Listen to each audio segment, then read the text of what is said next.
everyone, and welcome to Life of Us.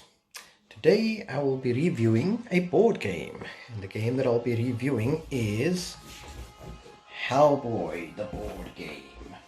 It is a co-op game by Mantic Games, and it is also my first Kickstarter game, which means it came with a chunk load of extras, which I'm quite happy to share with you. I'm a big fan of the Hellboy movies, not so much the new one that was released.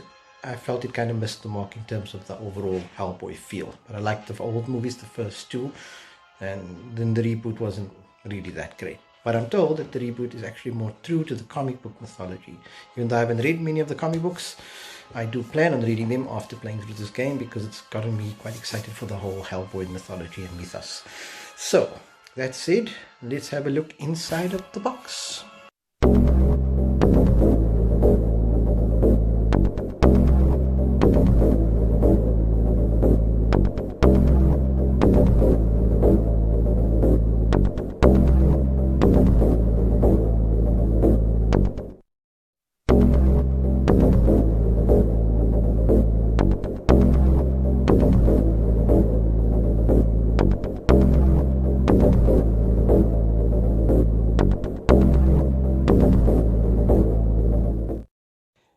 Okay, so I've got the box unpacked, I've got everything laid out in front of me, everything unpacked. As you can see, the Kickstarter version comes with some fantastic artwork, both a colored version and an uncolored version, so I can have fun coloring that in if I want to do. Little flyer for some other Mantic games. One that I was particularly interested in was Star Saga at one stage because it really looked cool, and then Dungeon Saga was the original Mantic type game, so it uses very similar mechanics, I think. There's a tutorial book, a Hellboy rule book. There are some tiles which will make up the rooms and the different areas you explore in. Some of them are rooms, some of them look like sewers and dark caves and things like that that you get into. And then of course we've got the little bits and pieces and tokens that you need. These are doors, I think. And then over here, this is the cards which I've just unpacked, and there's a lot of cards. Monster deck of Doom cards, and then also these cards are probably the most important part of the game. These are the case file cards, so there's a bunch of different cases that you'll play through, and I've played through 3 of them. And as you play through them, the order in which you play matters, so you can see they're quite sealed.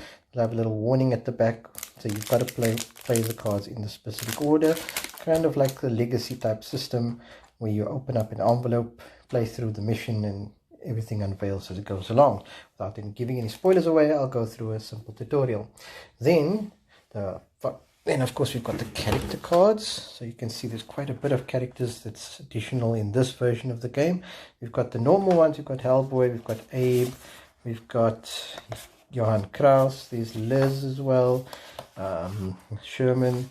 Then there's a whole bunch of extras, so you get really cool ones, cool characters like the Pancakes Hellboy version, Lobster Johnson, Scott Clark, Trevor Butenholm, the Professor, and a few other characters that I'm not too familiar with, but look like they have very interesting. Oh, and there's even a horned Hellboy character that you can play, but they look very interesting and quite fun to play. So that and then of course the minis, the most important part, and this set comes with a lot of minis. As you can see, those are Nazis over there. This side we have some frog monsters, dice. You have the big bosses, and the sculpts on these are actually really cool. This is a giant frog monster, as you can see, quite detailed. This is the tentacle monsters, so really cool. We've got the Conqueror Worm, so this is actually quite cool. And then we've got some enemies. Here's a whole bunch of Nazis which you get to fight. There's even a turkey. I think that's a turkey. Not sure where the turkey comes in, but I'm sure it comes in at some point. These are the heroes, or some of the heroes and the villains. So we can see there's 3 different versions of Hellboy. We have the normal Hellboy with his trench coat and his gun. We've also got the warned version of Hellboy, Anungurama, with his right hand of doom. And then there's even a little pancakes version of Hellboy. So you could play any one of those characters. I've played with the normal version of Hellboy. I've got Abe Sapien, there's Liz, that's Johan Kraus, and then all of the normal figures. There's the Professor, a couple of agents. We've got Rasputin here as well. Some really cool, freaky looking ones here down here as well. Yeah, this is actually one of the few sets with the nicest looking minis that I've seen. And even here are some undead type minis. We have werewolves and birds and harpies and stuff, bats. And then of course lots of frog monsters to deal with. And the Kickstarter set also comes with additional content. So instead of plastic tokens for these Inferno tokens, they're called, for Liz's fire that she has, you don't get cardboard versions, you get plastic versions. And even the little these are little clues that will lie in a particular room. They're all plastic as well, whereas in the standard set they're all cardboard. So yeah, lots of additional content, lots of dice, and one of the nicest looking sets in terms of minis that I've seen. Actually quite keen on taking these minis into a D&D type campaign, doing a Hellboy type D&D campaign, but we'll see if we get to that. So let's have a look at how this game plays. Okay, so we're going to be playing through a case file called Eviction Notice. It is a fairly easy and a short scenario case file to play through. The background text tells you something about some really bad frogs, which are the spawn of the Octorut Jihad, and that one of your field agents has cornered a particularly large specimen in an underground crypt, and that agents are required to get to the scene and to deal with this giant frog menace. So we have the giant frog menace over there, so we expect to deal with him at some point. I've also set up the board, and I'll explain to you in a second how that works. The characters that I'm going to be playing with are Hellboy and Abe. So let's quickly just have a look at the character cards. The Hellboy character card has some, you see the stats at the top here. Those are your fighting, your shooting, your defense, and your investigative stats. Red is generally good. Orange is fairly medium, and yellow is poor. So you can see Hellboy is not the best of shots, but he is quite good in a fight. Whereas with Abe, his fighting and his investigative skills are fairly average, but he's got good marksmanship as well as fairly poor defense in his case, whereas Hellboy has average defense. Each character also has specific rules. So Hellboy, as we'll see, he's got rules to upgrade die, and we'll see what that means. He's also fire resistant, which pairs him quite nicely with Liz, who tends to burn things quite frequently. He only does 1 damage on that. And you can also spend what is called an insight token to heal 2 damage if you have one on his card. He's also got some unique actions, and we'll get to that in a second.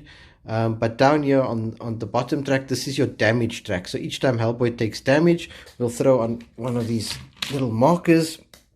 And when all of the markers are placed, when you've got, I think he's got 6 markers are placed, you start flipping them around, and that does some other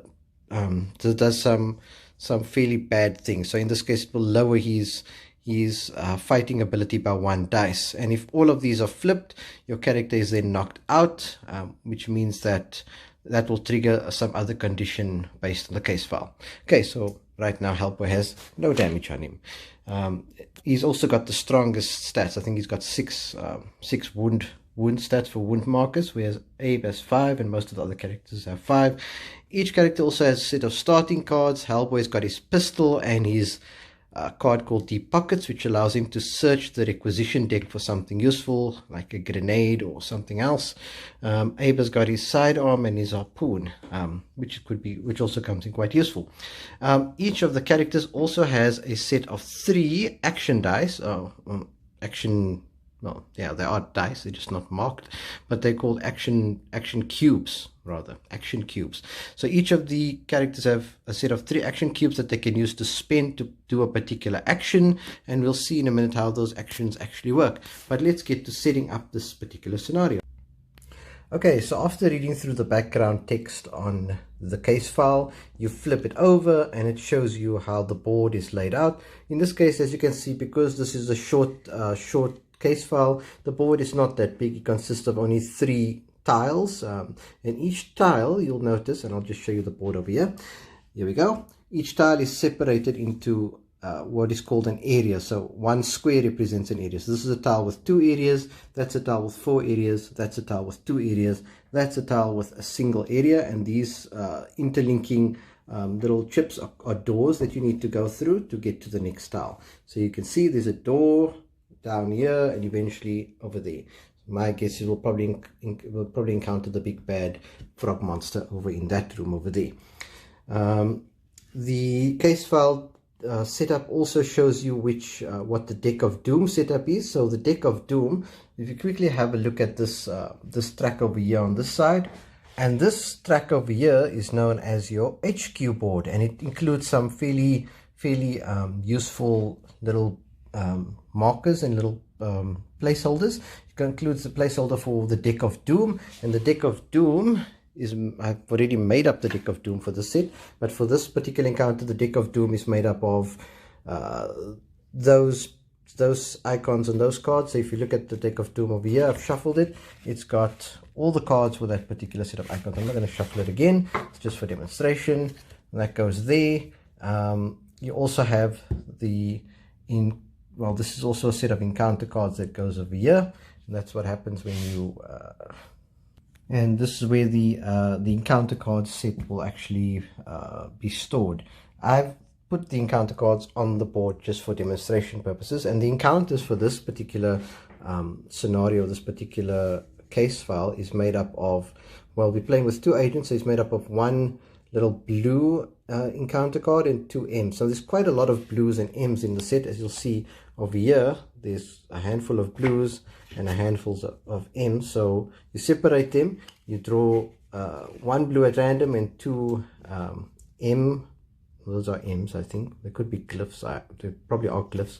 Well, 2 little red M looking glyphs and 1 blue I looking glyph, and you shuffle them together and you place them in that encounter card position on the HQ board. But I've put them on the board for demonstration purposes, because what happens is each time you explore a room, you pop an encounter card and generally something happens as a result. The deck of doom, that happens at the end of a particular phase, and we'll get to that in a second. These icons, again, slightly different in the Kickstarter set. In the standard base set, you'll get a color corresponding to your agent's field color. So an agent has a particular clip-on field color. So you see Hellboy here, he's got this little red clip-on. So and that the priority marker then would just be a red. I think we still get those. Here's a blue one for Abe, and somewhere over here is a red one as well. But you'll see that this comes with a standard set. It's just to show that the priority for that particular agent is, well, the agent in front is the one that's going to get hit first by whatever monster comes your way. And this changes after each turn. So the next turn, Hellboy goes up, Abe comes down, and if you're playing with 4 players, it will alternate. So some strategy involved in determining which is the more of the tankier characters or the hardier characters to place up front, while the back ones flank. Also in the Kickstarter set, you get these additional icons which are slightly different from the standard variant. You get the Doom, or the right hand of Doom icon. So it's called the impending Doom marker, and it looks like a Hellboy fist with tentacles trying to grab him, and it goes onto the impending Doom track, which is this top track that you see here. And over here, this is the insight marker, and it goes onto the insight track, and that depends on how your agents investigate a particular scenario. As they progress, they gain insight markers, and those are generally a good thing, whereas the impending doom track is generally a bad thing. When it reaches a particular point, that's when a confrontation takes place, which is slightly different to the setup you see in front of you. So this one says put an insight marker on spaces 2, 4, and 8. So I've done that of the information gather track. That's the information track as you investigate. And then we've got to put a reaction marker on this card, and it's matching trigger marker on the following space of the impending doom track. Okay, so that means that because we're playing with 2 agents, we put that marker on space number 7. So let's just get a marker and a corresponding one. So that says that one goes on there and one goes on over there. So if we reach space 7, if the doom, the impending doom hand reaches space 7 of this track, generally something bad takes place. Then, okay, so that's all set up. Also, this is all set up, so it says discard after placing encounter cards. So we've done all that. We can discard this card, so it just goes over here.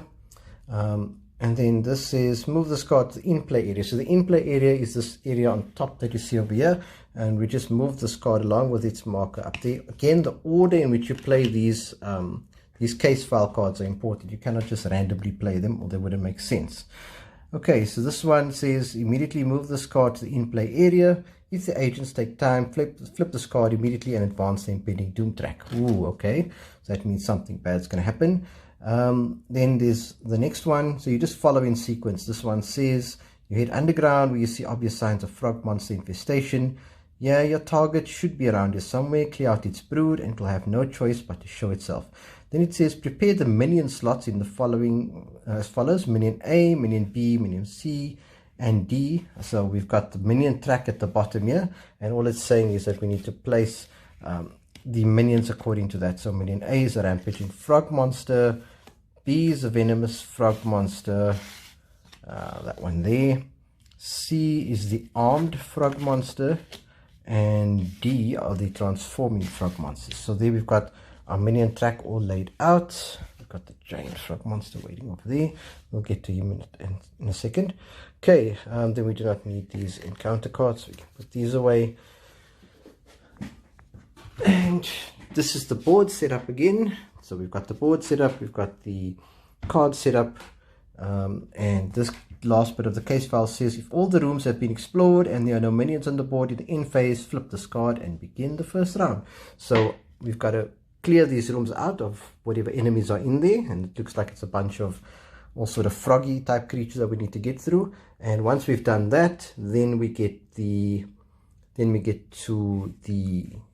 defeating the giant frog monster. So let's have a look at how the game plays. Okay, so a round summary consists of 5 phases. There's an enemy phase, an agent phase, a rest phase, a doom phase, and an end phase. So as you can see, there's no enemies currently on the board, so there is no enemy phase. But generally what happens in the enemy phase are when the enemies activate and they'll attack your characters or your heroes. So because there are no enemies currently on the board, some case files would actually have enemies already on the board, I think. We've got no enemies on the board, so we can skip right down to the agent phase. The agent phase is interesting, is that it's got a couple of different options available to you, and you don't have to perform them in sequence, which is quite cool. So Hellboy could perform some of his actions in his hero phase, and then Abe could perform some of his actions and then go back to Hellboy, or have Hellboy complete all of his actions and then have Abe flank him. So either one of the two is acceptable, however you want to play it, which makes for quite a lot of synergy in this game. And in the agent phase consists of 5 different things that you could do. You could move, so Hellboy could technically move into this room. He could fight if there was an enemy in that room. He could shoot as well. He could examine if there were particular clues in this room, as we'll see in a second. He could interact if there was a specific interaction point. So these little tokens that you see over here are interaction points, and they generally mean something for in a game. And they link specific things in a case file. And you could clear out an area. So frog swarms, which are these little nasty things over here, they tend to pop up everywhere, and they make things a little bit more tricky for you. They downgrade your dice, and they make your dice test a little bit more difficult. So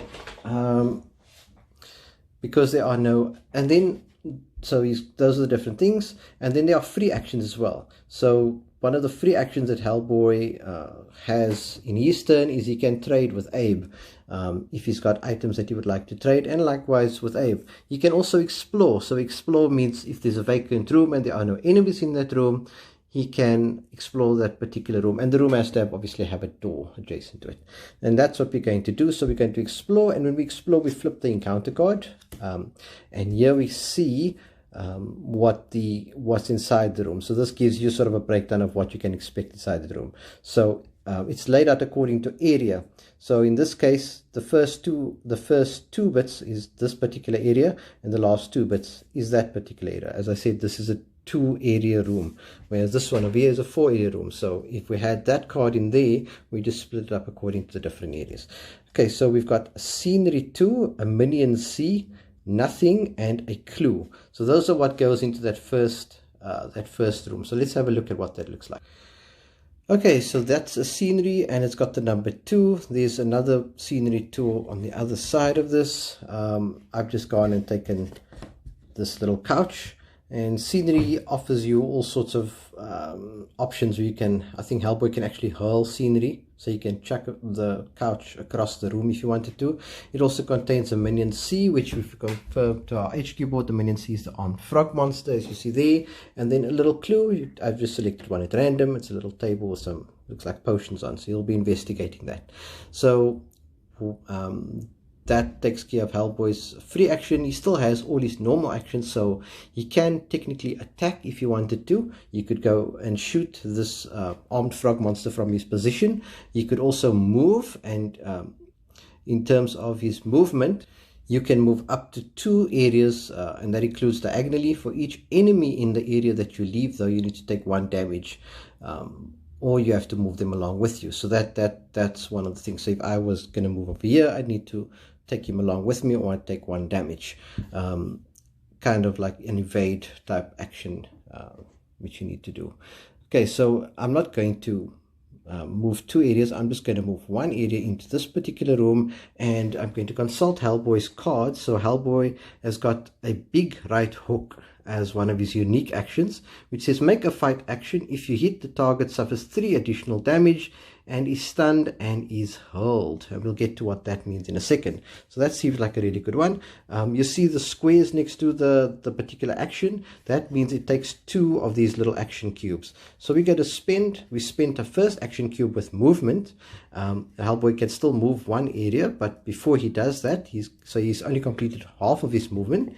But before he does that, he's going to try and take out this frog by giving him a big right hook. So to do that, he'll spend 2 action cubes to make a fight action. Okay, before we get to the fight action, let's take a quick look at the different dice that we have at our disposal. We've got yellow dice, which are the weakest dice. You see they only have 1s and 0s, no faces.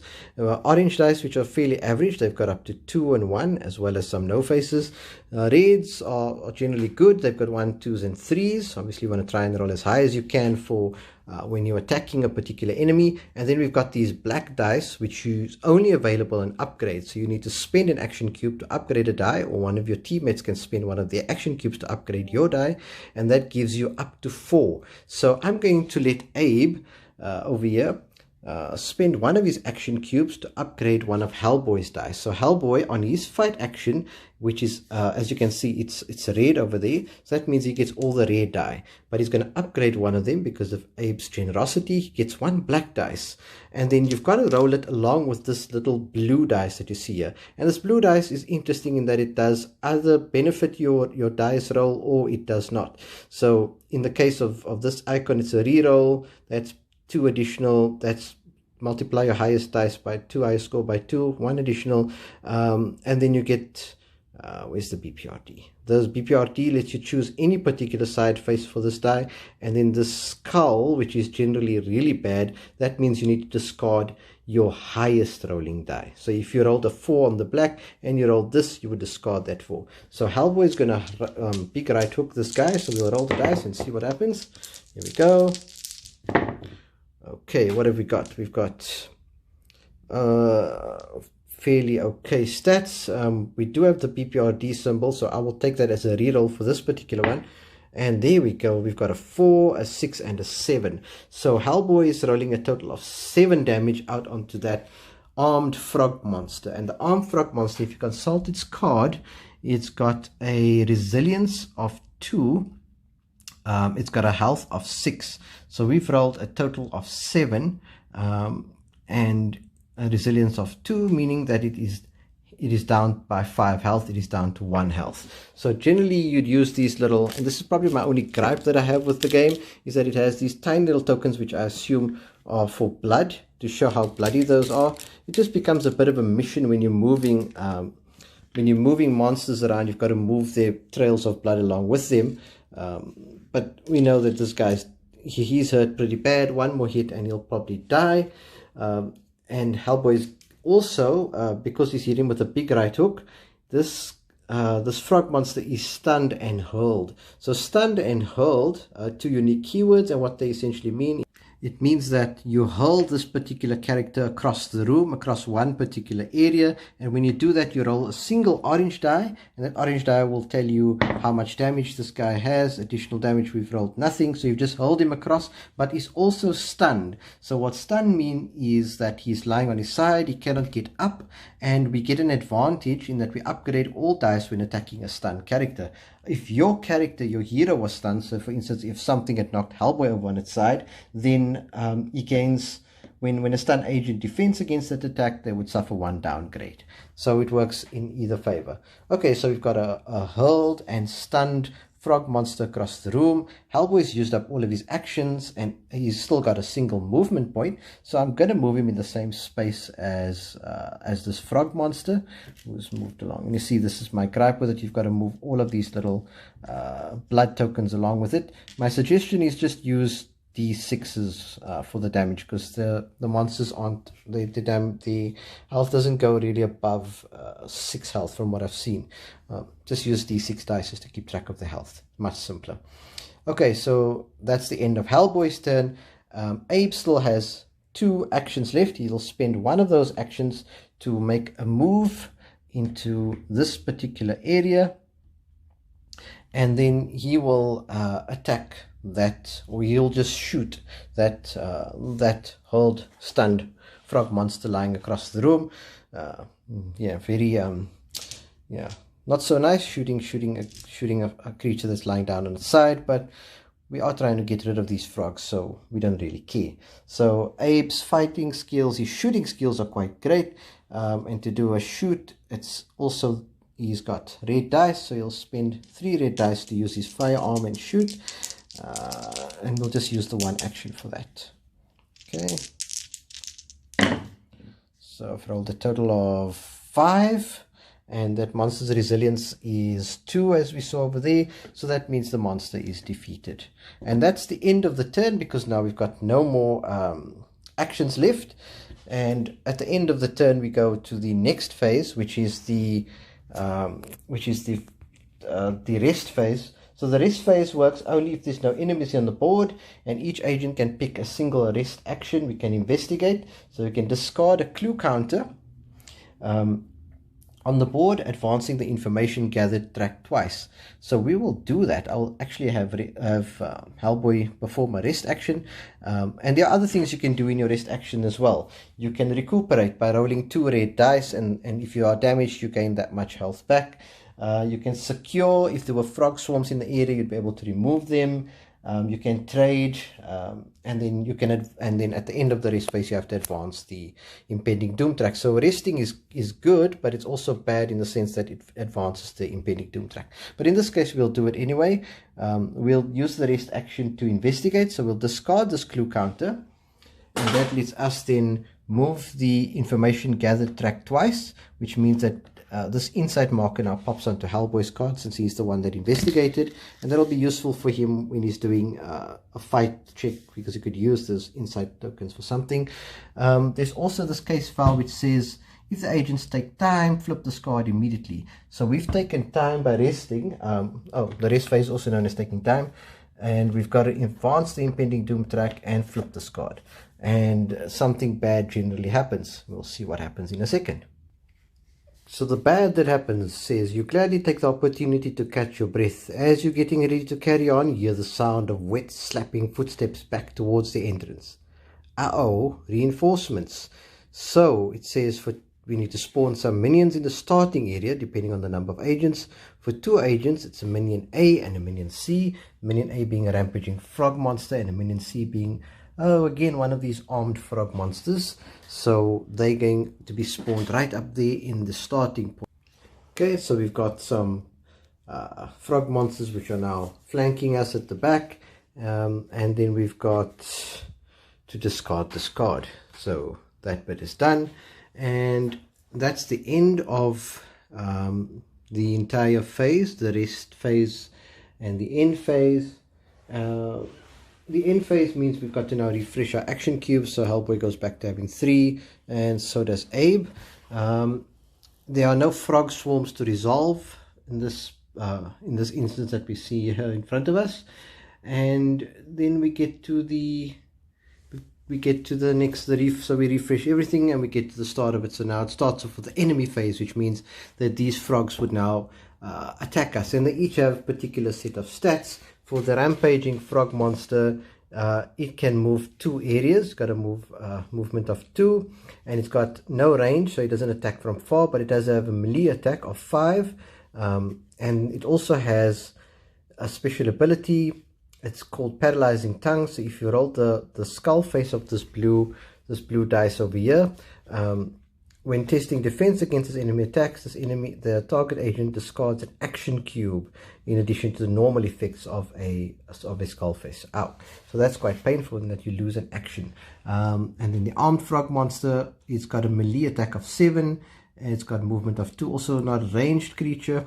Also has a special ability, and this kind of goes for all of these frog monsters. So what will happen in this phase, just briefly to summarize, is that they'll move, they'll attack, we'll roll some dice to see, and the priority shifts now. So Hellboy was in front in the previous instance, now Abe is in front, so he'll be the one that gets attacked first. You have to roll some dice to determine what Abe's defense will be, and it's yellow dice, so we might want to bump that up by giving have Hellboy spend an action to give Abe an additional orange dice. So we upgrade it by 1 color, so you go from yellow to orange. The next one up from orange would be to red, and that's kind of how the upgrades work. So we'll roll some dice to determine Abe's defense compared to the melee attack on the monster, and that's how much damage is then issued to the agent. And that's kind of how it goes for most of these rounds. The enemies will attack, the agents will explore, and they'll interact with the rooms. There may be some counters and clues in the rooms. Hellboy also, or any agent, can actually hurl a piece of scenery across the room, and that will do that much damage to that particular creature that it's being hurled to. And the game progresses from there, as well as the impending doom track that will keep progressing as you explore the different rooms and as you get to the end phases of each round. And once it reaches this particular letter here, this E symbol, that means that something bad happens, and that is known as the confrontation. And that's generally when the big bad frog monster would appear, or the big bad monster would appear. You also have the information gathered, and the more information you try and gather, so the more you work through this deck of case files, the better you stand a chance of defeating this monster, because you gain these insight tokens, which are these little tokens over here, and they help and boost your character stats. So for instance, in the case of Abe, when testing for a fight or a shoot action, he can spend an insight token to return an action cube to Abe's agent board, which essentially gives him another action. So you want to try and get as many of those as you can. So you'll be playing through the cases, going through investigating each room, seeing what pops up. And we'll just briefly look at this here. So you'll see this room will have clues, scenery, 2 minion A's in 3 and 4. I'm just popping them up just to show you what it would be. This one, this is actually the incorrect encounter card, because I've taken this from the expanded set. It says Sinister Bird, and the Sinister Bird doesn't show up with this particular frogs, but I suppose we could throw it in and see what happens. But that's kind of the round and the way the game plays. It works fairly well with different agents. So you could try playing Hellboy with Liz and see how her synergy works, because she's got these special Inferno tokens, which does damage to enemies and as well as agents. So you've got to be careful around them. Hellboy only takes 1 fire damage, so it's kind of cool having Hellboy and Liz work together. You could put Abe with Johann Kraus, who has great investigative properties. and character and his characteristics are more for finding clues and trying to get through the case deck. But at some point though, you're going to get the Doom tracker would obviously either move to this point, or your characters could be knocked out, and then we get to the encounter phase, and the encounter phase is slightly different. Before we get to the encounter phase, one thing that I perhaps did forget to mention was that at the end of, just before when you move the impending Doom tracker, at the end of the end phase, you have to draw one of these deck of Doom cards. So this is what happens at the end phase. So you draw one of these deck of Doom cards. It generally means something bad happens, and the deck of Doom card in this case says advance the impending Doom track, so you're getting closer and closer to the confrontation. But some of them will say other things. This one, a heavy moon. Again, this one shouldn't be in this deck. It's from the expanded set. It finds the impending Doom track and spawn a minion C, so you don't just advance. And there's a couple of others of them helpful skeletons. This might actually help you. An agent gets spent 2 action cubes or a single rest action to discard this card. Then look at any face down encounter card. So that could actually be useful. So in most cases, the deck of Doom is a bad things happen, but it could actually be it could actually help an agent. And inside the deck of Doom, you also shuffle a unique character card for each of your characters. And in Hellboy's case, I think it's called Bad Temper, and when you pull that card, it just means that he just gets more pissed off, so he'll want to fight more often. So you are forced to fight each round. You cannot go through a round without a fight, something along that lines. So then, okay, now we get to the encounter phase. Okay, so when you get to the, not the encounter phase, the confrontation phase, you flip the HQ board, and the board that you see in front of you is slightly different. It has a slot for the monster that you're fighting, the big boss. In this case, it's a giant frog monster. He's got a health of 20, so you place the marker, the Doom marker on 20. That's his health track for this round. You still have the priority queue for which agent gets hit first. You also have this boss behavior deck, which is made up of the symbols that you see on the card over here, and they get shuffled in, and that will determine what the boss's behavior is for that particular action that it performs. What else is there? Then also you have these insight markers. They might, if you got any insight tokens on this round, they would be placed on this particular track, and they would aid the agents in defeating this particular boss. So this could be an example of an encounter phase. You have the giant frog monster. You're still dealing with all the other monsters and frog spawns that have popped up, and generally at this point you want to start using some of your heavy ammo if you've got any. Hellboy could probably use his deep pockets to dig into the requisition deck for a grenade or something like that to get rid of these bosses. Once you've defeated the boss, that's the end of the case. And yeah, then you've won the game. Of course, if you don't defeat the boss and your agents are knocked out, well, then you just play it again and hope that you can defeat the scenario. Yeah, all in all, the game plays fairly quickly. I've played through one case file which was relatively long. It had quite a bit of rooms. We kept adding and removing rooms as we went along, trying to chase down a frog monster. Eventually we cornered him in the cellar of that particular building, but it's also quite fun. The synergy that between different characters is something to explore. I definitely want to start playing some of the other characters besides Hellboy, Abe and Liz and Johan. Maybe the Pancakes Hellboy or the Horned Hellboy or Roger or one of the other characters that are there. That would actually be quite cool to see how it plays off. And the game itself, there's not many rules to it. There's not that many. There's lots of combinations of different attacks that you could pair together and see how they work. Also paying attention to the action phase for each character is non-sequential, so you could have Abe act to perform one action, then Hellboy, then Abe, then Hellboy, which kind of pairs well depending on the different characters you use in the game as well as the different settings. Be aware of things like frog swarms, that they do pile up, and that could make things really difficult for you because you're always downgrading dice. It is also a dice rolling game, so it depends on the luck of the roll to a certain extent, but you could probably build up strategy as you went along depending on your insight markers and your characters starting cards and how you actually position your characters. I think I've only been knocked out. I had both my characters knocked out once, and that was for that long case that I played. I think it was called Hunting Party. if I'm not mistaken. Nonetheless, this game I think is, for the components and for the way it plays, definitely well worth the Kickstarter version that I've got. Definitely portable to sort of a D&D type campaign, which I'm really looking forward to once I've played through all the case files. And also there's also a great deal of replayability, because these encounter cards are quite random.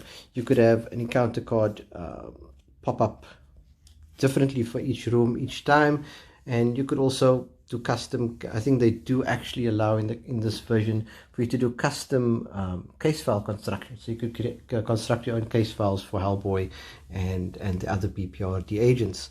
So when things go bump in the night, Hellboy and his team are the ones that bump back. All I can say that this game is fairly decent. It's a great buy, and definitely I'm enjoying playing it and playing through the different cases, and it comes highly recommended if you can get yourself a copy. I don't know if the Kickstarter ones are still available, I doubt that, but do get yourself a copy of Hellboy the board game.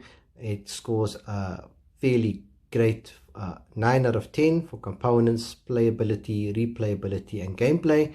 And yeah, definitely a game that I'll be returning to a lot soon, quite often in fact. Thank you so much for joining, and yeah, join us again for another review, another board gaming review, and the next one will be delving into some dungeons for a look at a custom dungeon campaign. But in the meantime, I'm going to be heading off and leaving you with the last scene of Hellboy against a